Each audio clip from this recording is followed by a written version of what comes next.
Sejam bem-vindos às segundas jornadas Júnior da Língua Portuguesa no Mindelo. A comunicação a que vamos assistir intitula-se Crises e Identidades, tendências do romance juvenil português contemporâneo e é proferida por Ana Margarida Ramos.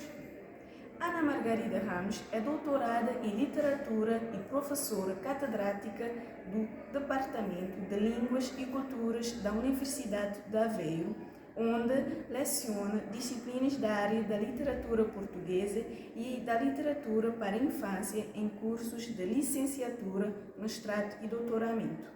Orientou estudantes de doutoramento e de mestrado e organizou vários congressos e eventos científicos nacionais e internacionais. Gostaria de começar por agradecer aos organizadores destas jornadas o convite para integrar o programa. É com muito gosto que participo e que me ligo desde Portugal,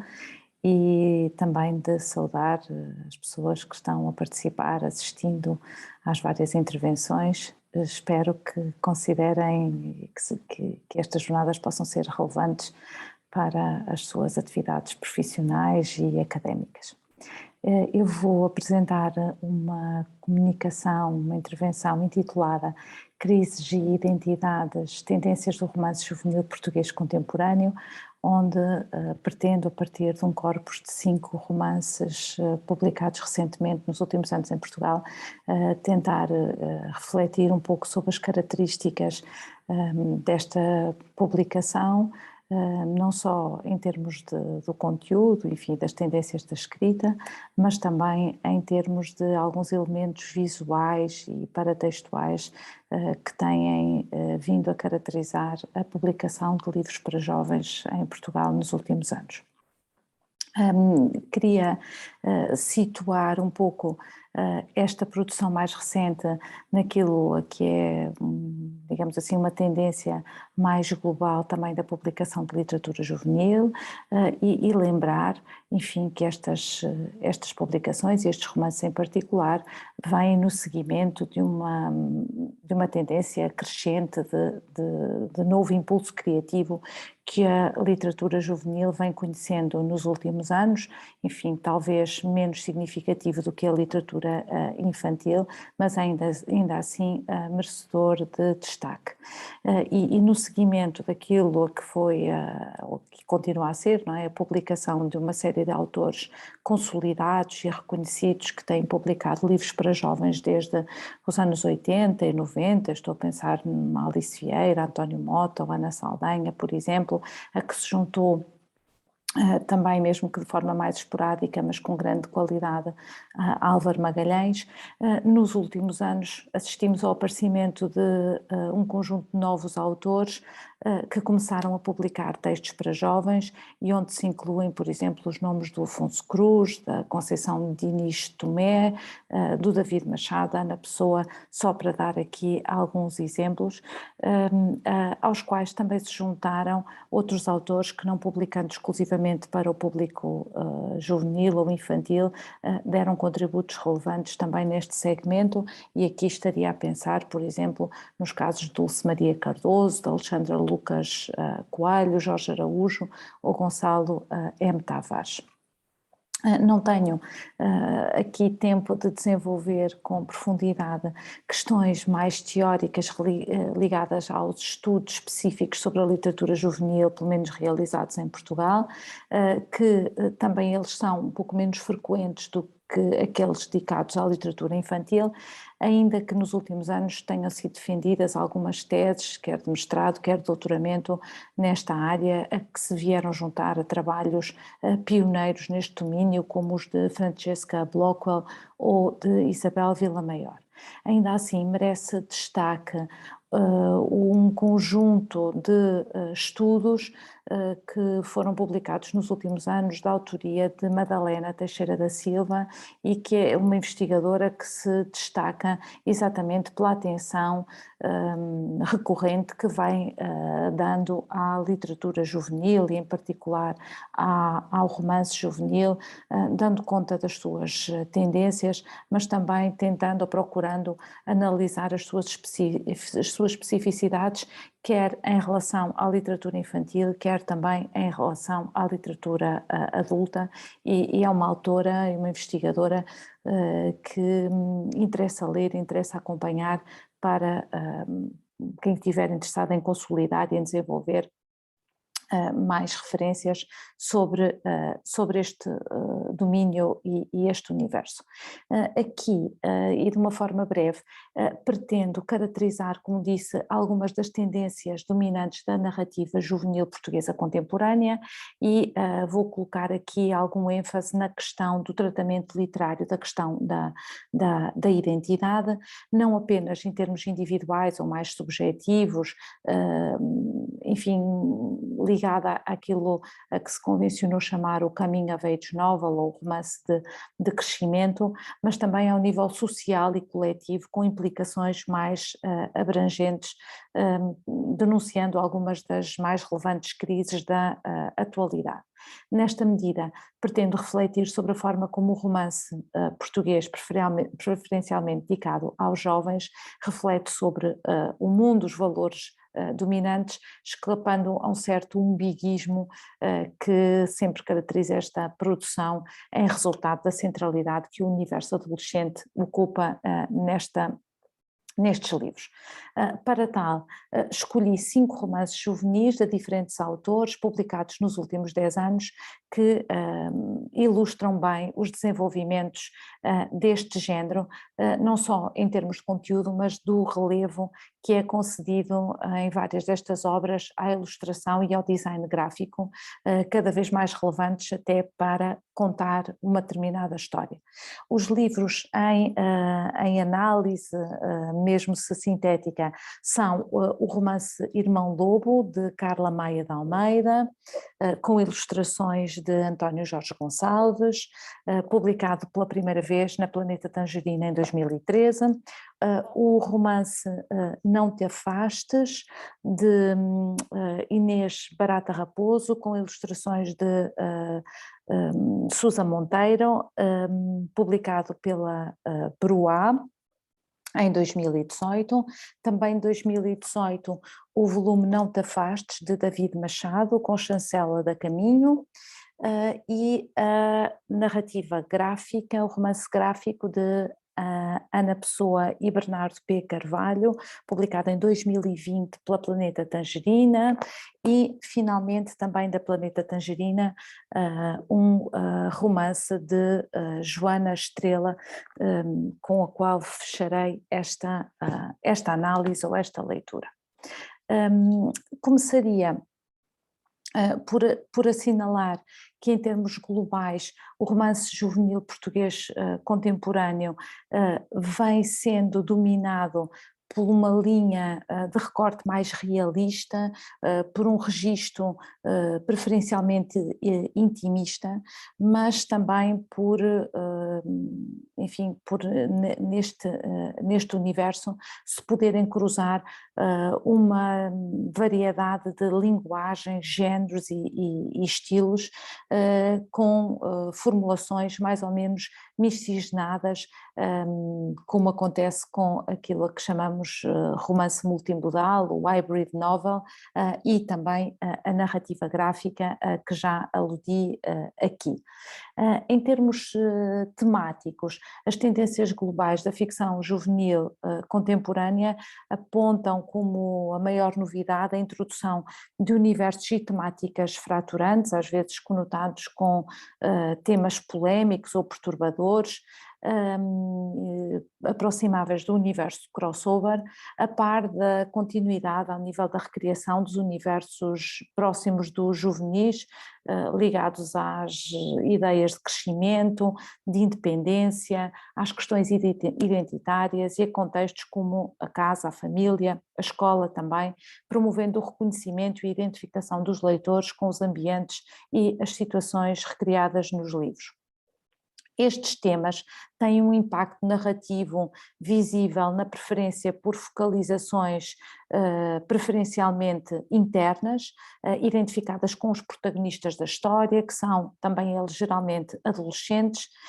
mas em alguns livros é possível conjugar uma pluralidade de pontos de vista, com a introdução de várias vozes narrativas, diferentes perspectivas, às vezes de ressonância claramente polifónica, além de outras opções como as narrativas não lineares, as manipulações ao nível do tempo do discurso, o que tem implicações em termos das competências leitoras dos seus destinatários, uma vez que se espera que os leitores sejam capazes de reconstituir sequências cronológicas com base em narrativas que apresentam muitas vezes uma estrutura fragmentada, além de outras características que já aludi, como um certo hibridismo genológico, com a fusão de elementos de distinta proveniência, como acontece, por exemplo, com o diário, as memórias, mas também pode acontecer com a introdução de segmentos próximos do discurso epistolar, da narrativa de aventuras, além de outros discursos próximos da banda desenhada, por exemplo, da notícia e do recurso à metaficcionalidade, por exemplo. Em termos desta questão das crises que dão título a esta minha intervenção, eu sublinharia que o panorama literário português tem sido dominado por representações da infância que associam a um estado de esperança, independentemente das dificuldades que também a caracterizam e assolam. Uma vez que a infância fica muitas vezes conotada com esta ideia de uma sugestão de melhoria possível e nessa medida há sempre na representação da infância um germen de potencial mudança, de esperança que acaba por caracterizar estes textos. Contudo, os romances mais contemporâneos, conotados até com os desenvolvimentos pós-modernos deste género, já não apresentam uma imagem tão idealizada da infância, muito menos da adolescência, e optam por tratá-la muitas vezes de forma disfórica, através da recriação, por exemplo, de lares falhados, de famílias desestruturadas, de adultos perturbados ou pelo menos com problemas. E o primeiro livro cuja análise vou aqui brevemente realizar, da autoria de Carla Maia de Almeida e com ilustrações de António Jorge Gonçalves, é um romance juvenil sobre exatamente a família em crise e as consequências que esta crise tem no universo infantil, com a perda da casa, no sentido do lar, não é? Mas também da família, um elemento central, simbólico da própria infância e da literatura que a ela é destinada. Aliás, esta ideia de mito do lar, que alguns investigadores já trataram e já analisaram a propósito de outros livros e de outras literaturas, vai sendo aqui sucessivamente adaptado em função dos constrangimentos económicos que a família vai conhecer e é alvo de um questionamento permanente, uma vez que a casa deixa de ser um espaço de acolhimento e de proteção e vai acabar por colocar as crianças em situações de instabilidade e de insegurança. Aliás, a diminuição do espaço da casa disponível para esta família, para a família que protagoniza esta história, é comparada em certa medida à subtração de território e de habitat dos animais selvagens enquanto espaço vital da existência, o que vai acentuar os conflitos existentes na narrativa. E tópicos como o desemprego, a acumulação de dívidas, de créditos, a perda sucessiva das casas, dos carros, dos bens, o abandono do cão da família, o consumo de drogas por parte de uma das personagens, o divórcio, o roubo cometido pelo pai da protagonista, são só alguns dos elementos mais visíveis dessa espiral de autodestruição que abala os alicerces familiares e que acaba por conduzir também à desagregação da família e finalmente à morte do pai da protagonista. Destacava também neste texto elementos de interesse visíveis ao nível peritextual, para além da inclusão de ilustrações que aparecem ao longo do romance. E nesses elementos destacava em particular o design gráfico com a variação em termos da cor de fundo das páginas deste livro, além da alteração do tipo de numeração dos capítulos, que oscila entre numeração romana e árabe, e estes elementos não são meramente decorativos, mas têm impacto na narrativa, uma vez que traduzem visual e graficamente as alterações que acontecem em termos da voz que conta a história, uma vez que a narrativa é contada em alternância entre dois momentos da vida da protagonista, a narradora, a Bolota, nos capítulos com uma cor com 8 anos e nos capítulos com outra cor com 15 anos. Desta forma, o enredo centra-se no cruzamento das memórias da infância da narradora com revistas, não é? Já no momento em que é adolescente, e que lhe permite analisar e relembrar uma experiência traumática da infância, passada no verão da morte do pai, o ponto culminante de uma série de tragédias, como já referi, que se abateram sobre esta família e que culminaram na sua desintegração. A narrativa não é contada de uma forma linear e é construída com base na adição de episódios soltos, obrigando o leitor a um exercício de reconstituição da sequência cronológica, com base nas pistas que o texto fornece, mas também nas entrelinhas dos discursos da narradora, sobretudo os da infância, que são construídos a partir de pontos de vista muito parcelares. E essa perspectiva assumidamente ingênua e inocente sobre o mundo dos adultos e sobre as suas ações põe efetivamente em evidência as contradições e os erros cometidos, que são de alguma forma avaliados candidamente pela criança, que desconhece a complexidade dos problemas em que se vê envolvida, como se fica patente, por exemplo, na sugestão do roubo das joias da família, o seu rapto, o eventual suicídio ou acidente do pai. A narrativa não é completamente explícita quanto àquilo que teria aqui acontecido. Trata-se de alguma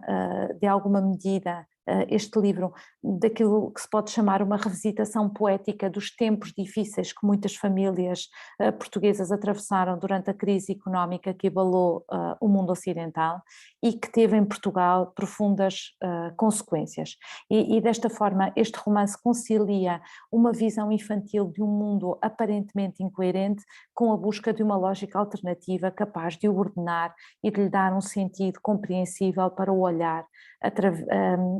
através do qual a história é contada. A estrutura familiar e os afetos que ligam os personagens surgem como as primeiras vítimas de uma sociedade à beira do precipício, onde nem os sonhos nem as fantasias infantis conseguem resistir de uma forma total, ou pelo menos absoluta. O romance Não Te Afastes, de David Machado, marca exatamente a sua estreia no domínio da ficção juvenil e, entretanto, muito recentemente ele volta a publicar mais um novo romance. Também este romance é narrado como o anterior, seguindo uma perspectiva alternada, mas desta vez entre o protagonista, que conta a sua história em primeira pessoa, e um narrador em terceira pessoa, o que permite equilibrar aquilo que me parecem ser os dois eixos estruturantes desta história: o da reflexão, de cariz mais pessoal, e o da ação, o das aventuras que o protagonista vive. A narrativa vai-nos contar a história de Tomás, um rapaz de 12 anos que foge de casa para proteger a mãe, uma vez que ele está convencido que é o culpado da morte do pai e que atrai tragédias sobre aqueles que mais ama. Durante a sua fuga, enfrenta uma tempestade de grandes proporções e as consequências destruidoras dessa mesma tempestade, acabando por viver várias aventuras e salvando uma cria de rinoceronte e essa é a única ilustração que aparece no livro, não é esta da capa, que enfim, um criminoso queria explorar, retirar do jardim zoológico para utilizar numa caçada privada. É deste encontro insólito entre Tomás e a cria do rinoceronte que vai nascer uma amizade inesperada que ajudará o protagonista a transformar a sua visão do mundo, de si próprio, permitindo-lhe recuperar a confiança e no final também regressar a casa. Trata-se, também como no volume anterior, de uma coming of age story, não é? de uma narrativa de crescimento, de afirmação, construída exatamente em torno das questões do crescimento, da emancipação, da autodescoberta, da construção identitária, ainda que se estruture como uma narrativa de viagem, dando conta do percurso de redenção que o herói vai realizar desde o momento em que sai de casa até ao seu regresso, percurso esse marcado por várias peripécias, cheio de perigos também, que põem à prova a sua determinação, a sua coragem e o seu altruísmo, quase como uma narrativa tradicional. Esta jornada, que é muito dura em termos físicos, já que Tomás vai correr efetivo perigo de vida durante grande parte da sua viagem, corresponde igualmente a uma viagem interior de crescimento e de amadurecimento. E nessa medida é curioso verificar a aproximação à ideia de percurso iniciático, já que apesar da duração temporal da viagem ser relativamente breve, esta viagem revela-se profundamente transformadora para a personagem, que no final está muito diferente daquilo que era no início, parecendo já até ter abandonado um certo egocentrismo infantil em favor de um comportamento mais altruísta, mais consciente sobre o mundo e sobre aqueles que o rodeiam. É relevante ainda que esse percurso realizado pelo protagonista corresponda àquilo que me parece ser uma experiência de solidão, de isolamento, o que obriga a personagem a reflexões constantes sobre aquilo que se passa à sua volta. À semelhança do romance anterior e apesar da idade do protagonista, este livro também contempla uma diversidade de leitores, sendo uma obra de destinatário amplo, o que é visível não só na presença de temas fraturantes, como a morte do pai, a questão da perda, mas também, sobretudo, o sentimento de culpa e de remorso, a par de outros temas relevantes e que passam pela crítica social e denúncia de comportamentos conotados não só com a criminalidade, como a violência, os abusos, as agressões, mas também o egoísmo generalizado que parece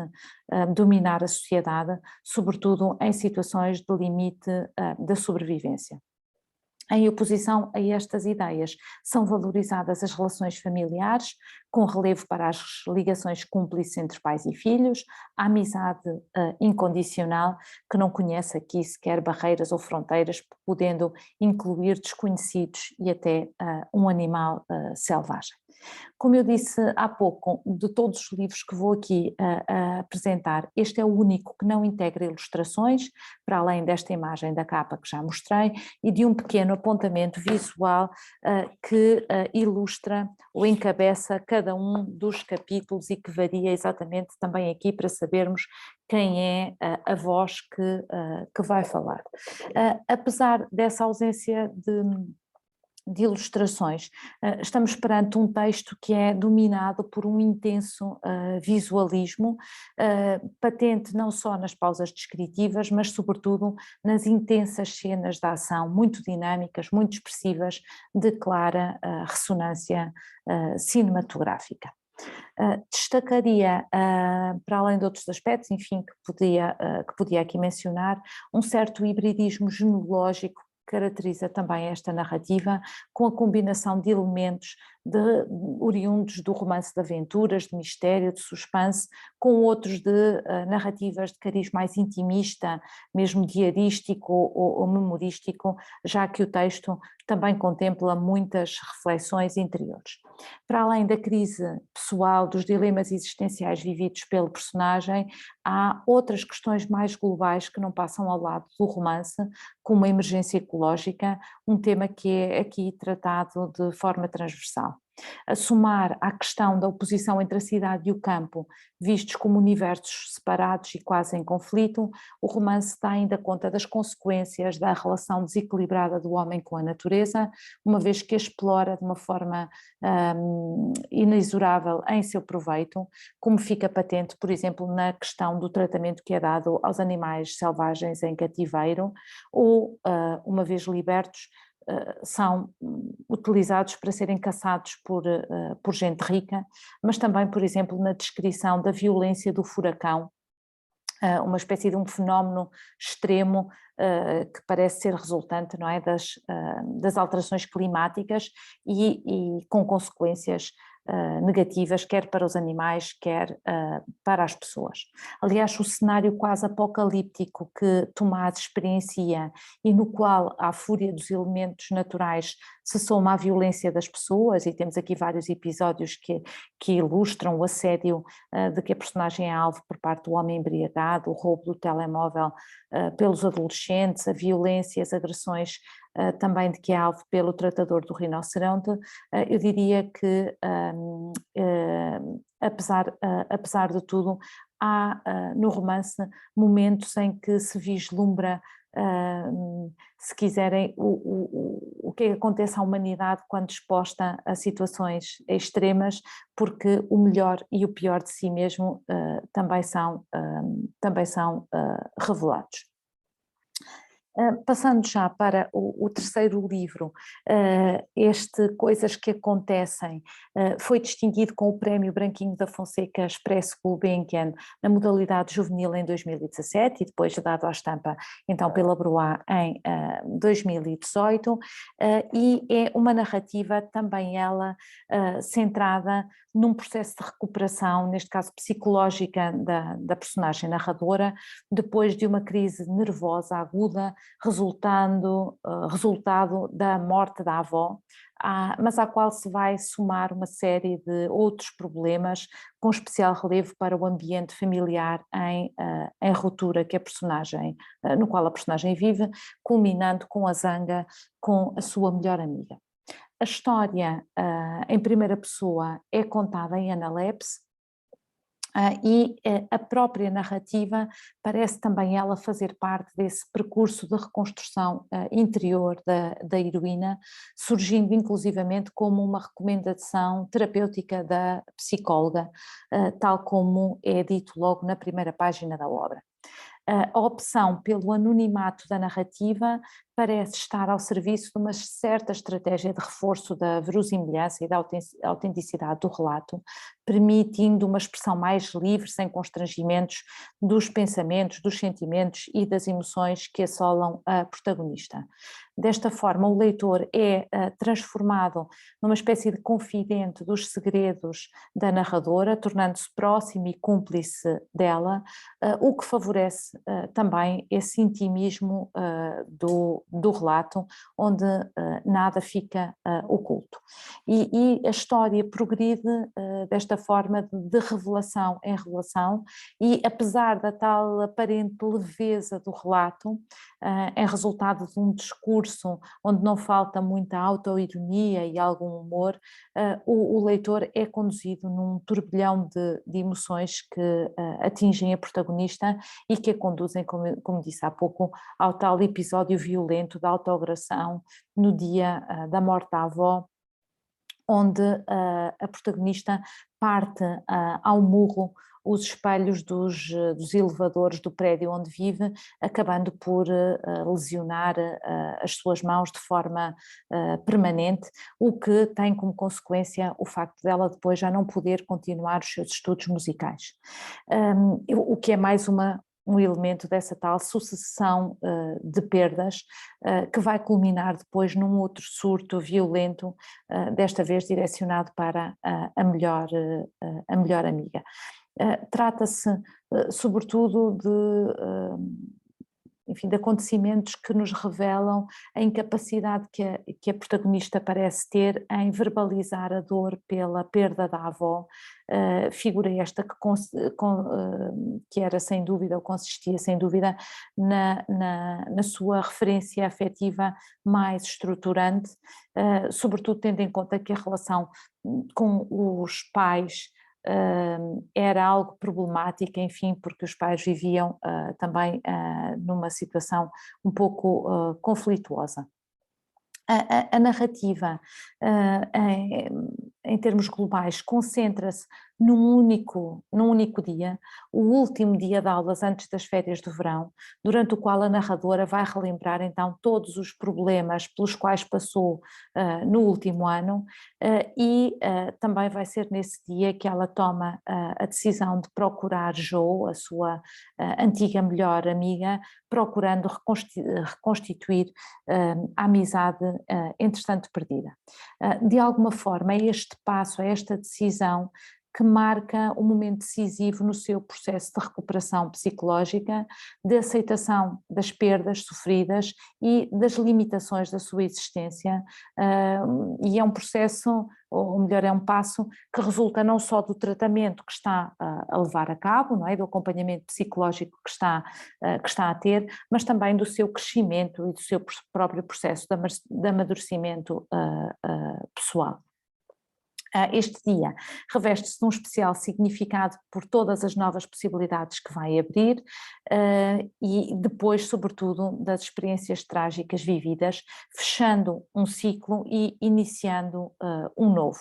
E a prova desta ideia de fim de ciclo é que a narradora não tenta simplesmente regressar ao passado, mas que, sobretudo, construir um presente e um futuro com base nas aprendizagens realizadas e nos progressos, entretanto, já realizados. Neste sentido, o penúltimo capítulo do romance é particularmente revelador. Chama-se Lamento desiludir-vos, mas não muito, e organiza-se em 5 tópicos nos quais a ilustradora esclarece os leitores sobre os desenvolvimentos ocorridos durante e depois das férias do verão, e depois de uma elipse de algumas semanas. E em vez do tradicional e do motivo muito literário, viveram felizes para sempre, e do desaparecimento mágico de todos os seus problemas, a narradora vai esclarecer com realismo e também alguma mágoa que na vida, e cito, as coisas não acontecem assim. Fim de citação. E por isso a sua existência continuará a ter altos e baixos, alguns problemas, mas de algum modo o que muda é que ela agora parece estar mais preparada para os enfrentar. E por isso no final,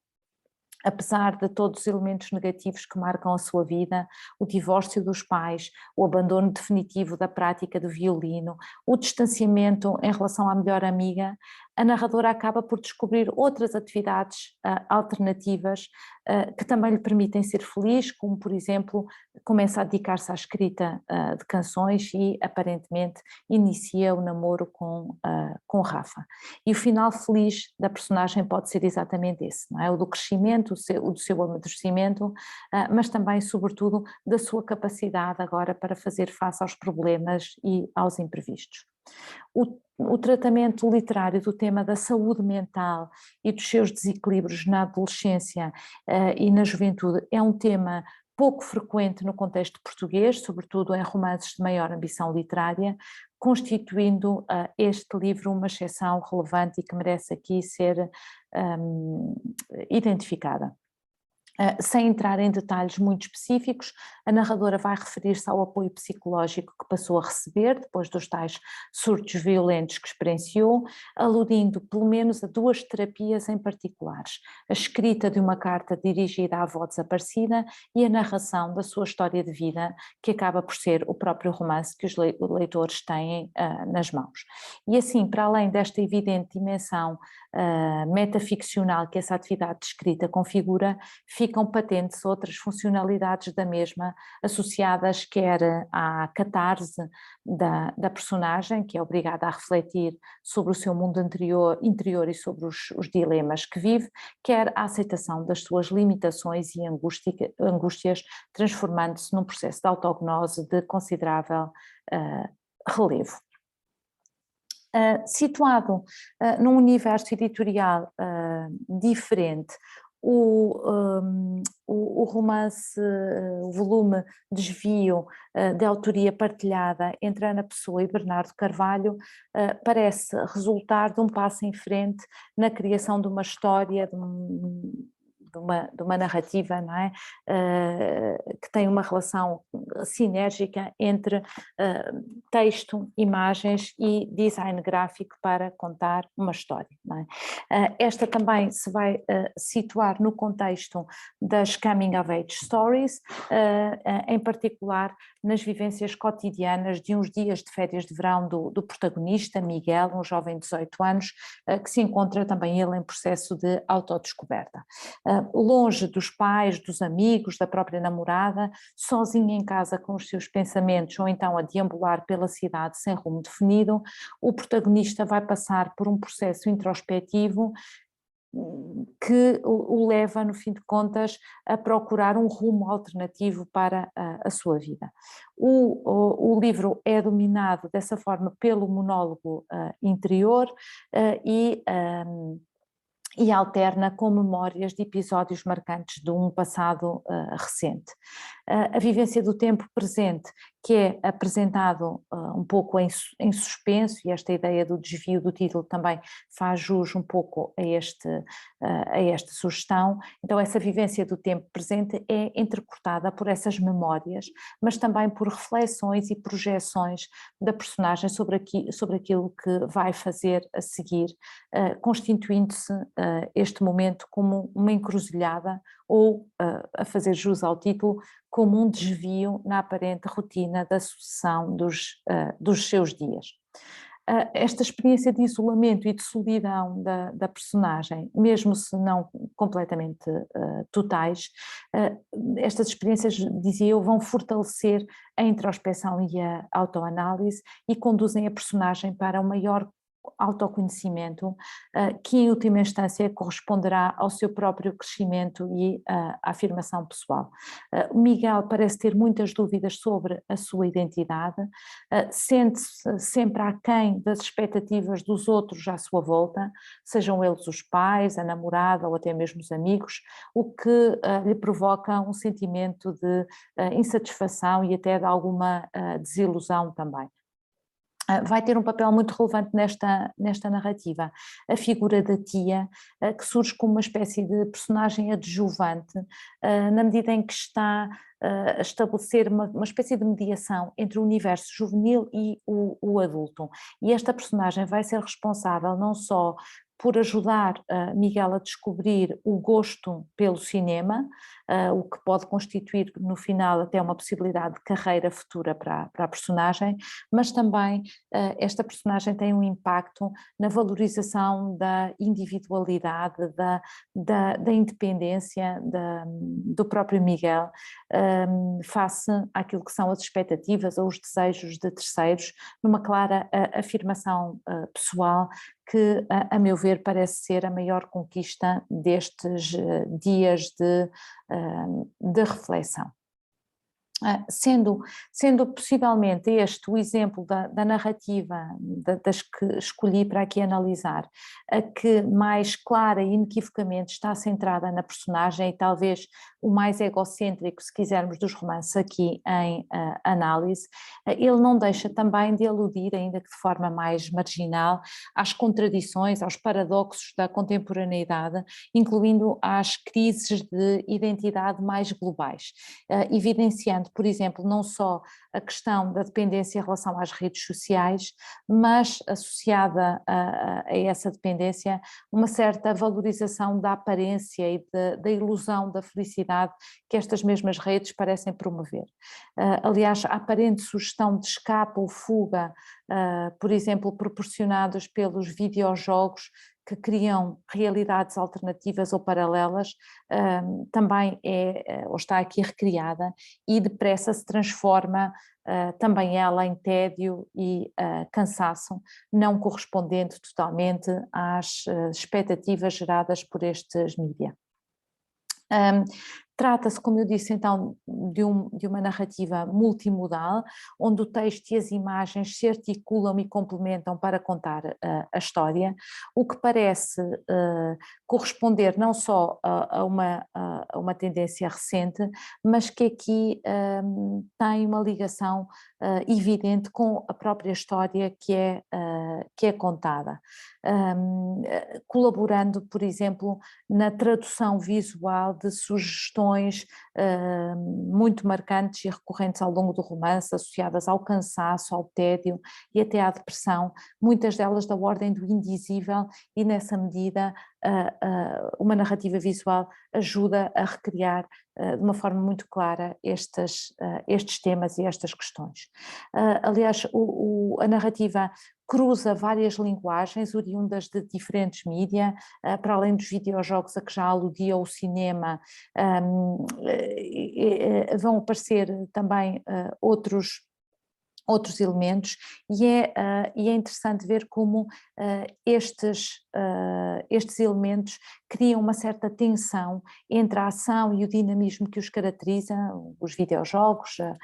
o cinema, a própria televisão, porque são caracterizados, pelo menos aquilo que eles apresentam, cheios de ação, dinamismo, movimento, com a passividade, a inatividade que caracteriza também os dias e o tempo vivido por Miguel, a braços, com incerteza sobre o que quer fazer na sua vida. O mesmo também acontece com as formas de comunicação geradas pelas redes sociais, não é? Uma vez que elas, por um lado, aproximam pessoas que estão distantes, mas por outro lado parecem ajudar, neste caso, a cavar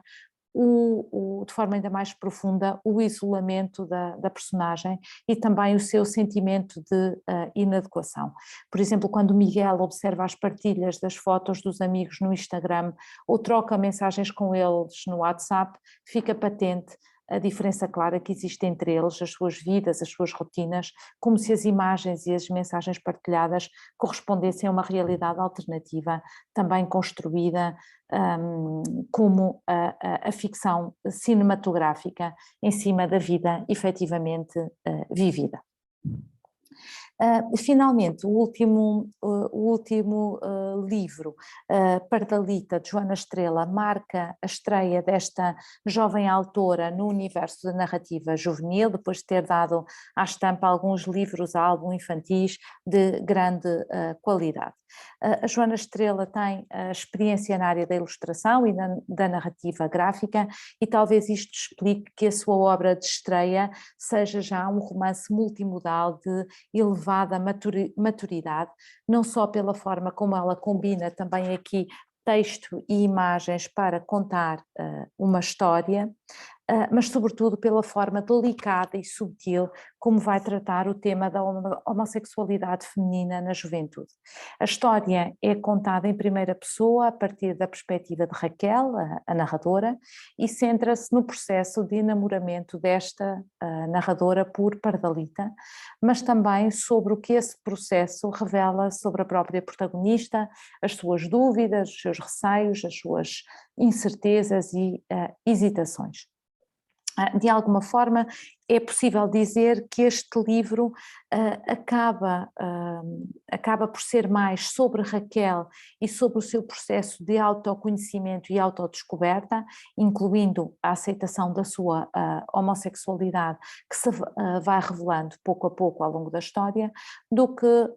sobre Pardalita, ainda que seja esta personagem a dar origem a esta transformação ou esta descoberta de Raquel. Nesta medida, é curioso observar como a relação se constrói não só entre as duas jovens, mas a relação se constrói sobretudo consigo própria, não é? No interior de Raquel, configurando a descoberta e a afirmação da sua identidade. Este é um processo lento, marcado por alguns avanços e recuos, estes últimos decorrentes quer da personalidade de Raquel, mais tímida e introvertida, quer do contexto social onde ela está inserida. Aliás, o facto da personagem habitar uma localidade pequena, onde todos se conhecem e onde faltam referências e exemplos que possam servir de modelo à narradora, tem implicações na forma como ela lida com o que sente em relação à pardalita e com as consequências dessas emoções novas que vai descobrindo. As dúvidas e as questões avolumam-se ao longo da narrativa, tomam forma e só são verbalizadas de forma implícita já no momento avançado da história, quando Raquel questiona a possibilidade de ser homossexual num texto que se apresenta sob a forma de um poema. E eu leio desse texto. E se for, o problema é que não estou a ver mais ninguém que seja, neste sítio, neste momento, alguém que não seja uma atriz na América ou uma poeta na Antiguidade. Fim de citação.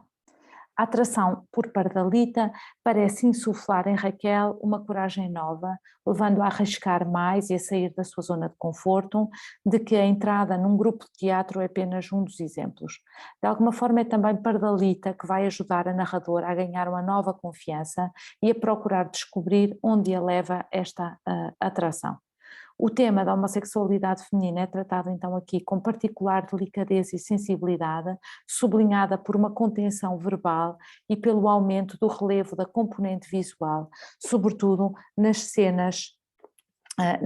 finais associadas à viagem a Lisboa e à aproximação do par amoroso, onde, como podem ver, o texto se suspende de forma particularmente evidente.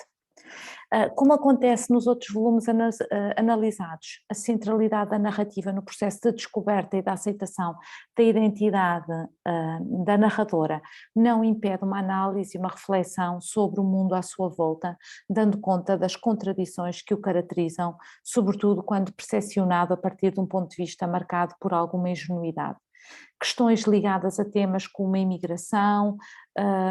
com implicações racistas e xenófobas, o drama dos refugiados no Mediterrâneo, a crise económica e as suas consequências na vida das pessoas e até na paisagem, a questão dos comportamentos individuais ambientalmente sustentáveis, as relações pessoais dos adultos, com particular para o fim do casamento, para a reconstrução familiar depois do divórcio, são apenas alguns dos temas aludidos. E passava agora a elencar umas conclusões, umas considerações finais necessariamente breves, chamando a atenção para que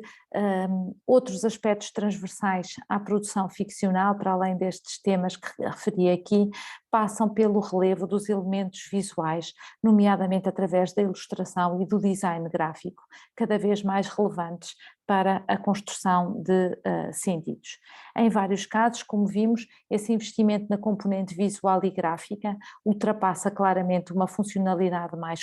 decorativa e acaba por colaborar na explicitação, por exemplo, de variações na narrativa, como acontece com a alternância de voz e perspectiva em Irmão Lobo ou Não Te Afastes, por exemplo. Para além disso, são frequentes as alusões a outros média numa teia complexa de relações intertextuais, intermediais e interartísticas com funções e significados diversos. Desvio, por exemplo, é um romance gráfico que convoca com particular relevo esses discursos e linguagens, artes e mídia, criando um universo que não só é facilmente reconhecível pelos leitores, caracterizando o universo juvenil, como neste caso ajuda a ilustrar a profusão de estímulos visuais e sonoros que o protagonista recebe, mais ou menos alienantes, mais ou menos estimuladores da reflexão que vai levar a cabo. Em Pardalita, por seu turno, são frequentes alusões intertextuais e interartísticas, nomeadamente com a música, com o cinema, algumas identificadas numa nota paratextual final que aparece aqui. As narrativas juvenis pós-modernas já não apresentam uma imagem idealizada da adolescência e da juventude e optam por recriar realidades e contextos mais problemáticos e muitas vezes de contornos disfóricos, centrando-se em universos familiares complexos e às vezes mesmo disfuncionais, como vários destes livros ilustram. Não é? Há narrativas em que as crianças sofrem as consequências dos comportamentos dos adultos, como é o caso do Irmão Lobo, de Carla Maia de Almeida. Vivem em ambientes complexos e incertos, são obrigadas a crescer depressa demais. Em outros casos, por exemplo, como a obra do David Machado também mostra, a violência dos adultos pode ser exterior ao contexto familiar, mas mesmo assim incide sobre as crianças ou os adolescentes, privando-as de uma certa inocência e proteção que o núcleo familiar assegura. E mesmo em contextos familiares aparentemente mais ou menos estáveis ou coesos, não são completamente, temos aqui vários casos de famílias, enfim, divorciadas ou em processo de divórcio, os adolescentes e os jovens protagonistas não escapam no seu processo de crescimento às dores da existência, lidando com perdas familiares, com a depressão, como vimos neste caso, ou com crises identitárias estruturantes, entre outros problemas de cariz mais individual ou global. Por exemplo, a questão da definição de uma orientação sexual não heteronormativa, como acontece em Pardalita, parece ainda mais desafiante num contexto social onde não existem modelos próximos que possam servir como exemplo, conduzindo neste caso a personagem a uma espécie de invisibilidade ou de silenciamento contra os quais tem de lutar. Já em coisas que acontecem, o tema da saúde mental continua a ser apresentado como uma espécie de tabu e, além de reforçar o isolamento social da protagonista, parece condená-la igualmente a uma espécie de autopunição, impedindo-a de exprimir as suas dores em relação às perdas que vai sofrendo. Sem pretensões de exaustividade, estes livros permitiriam outras análises a partir de outros pontos de vista. Este breve estudo aqui, sumariamente apresentado, procura também sublinhar os novos caminhos que a ficção juvenil portuguesa parece começar a trilhar, valorizando cada vez mais as imagens e o seu poder comunicativo e expressivo para contar histórias. As narrativas contemporâneas mantêm-se fiéis às tendências dominantes da escrita juvenil atual, como vimos, muito centradas no eu adolescente e nos seus vários dilemas existenciais, mas não excluem um olhar mais amplo sobre a sociedade e as suas crises, sejam elas de cariz económico, social ou moral. A focalização a partir do ponto de vista das crianças, dos adolescentes ou dos jovens permite uma perspectivação também original do mundo, conduzindo à sua recriação e à sua reconfiguração através de um olhar de alguma forma novo, ou diferente ou inaugural, capaz no âmbito da literatura juvenil de promover a identificação dos leitores e, fora desse contexto, proceder ao seu questionamento e desconstrução, pondo em evidência as contradições dos adultos e dos valores que dominam o seu mundo. Em alguma medida, ao centrarem-se na experiência do crescimento e da construção identitária das personagens principais, as obras aqui analisadas dão conta de que esse crescimento corresponde em larga medida a uma espécie de prova de vida ou de maturidade que envolve a superação de realidades adversas, marcadas pela perda, pela dor, pela injustiça ou pela diferença, e a afirmação da individualidade de cada um dos protagonistas corresponde ao final de um processo de amadurecimento e de superação que, na maior parte dos casos, é realizado num contexto de crise que os romances analisados também não deixam de denunciar.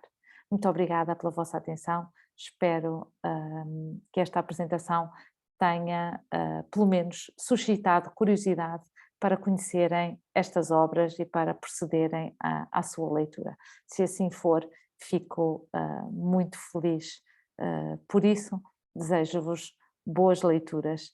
e até uma próxima oportunidade. Muito obrigada.